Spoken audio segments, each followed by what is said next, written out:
So in this video, we're going to look at how to create this into a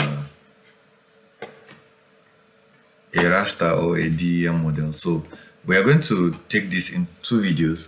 We're going to do interpolation and we're going to do extrapolation. So I'll explain to you as we go further. So part one will be dealing with interpolation. So basically you're just going to search for IDW, any of them, any of the interpolated device tools, either you use geostatistical and all that. Let me use this IDW geostatistical. So your input will be your DEM, which are the points, and then your Z field already indicated for us here as elevation. So they're asking for output layer, don't need that. So our output raster now will be, let's say, DEM. And don't forget, you're always going to put,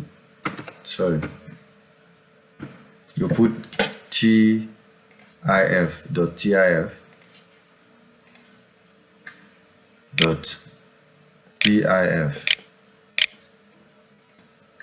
and then we'll click save, and I think that's all. Yes, that's all. You can either look between standard, smooth, and all that, but I'll go with the standard and I'll click OK.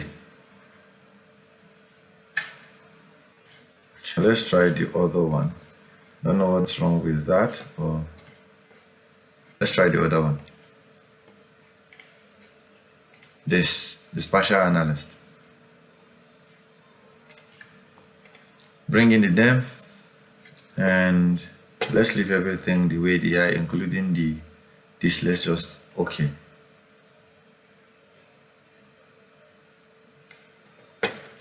So you see that it has interpolated. So from here now you can use it to create your contour. That's, you remove this.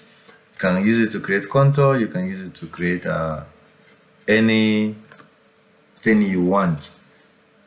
So this is how you can generate your model to be. You can use this to do other analysis as well. This is now a raster. But then let's extrapolate on the next video so that it can't be too long. I'll see you in the next video.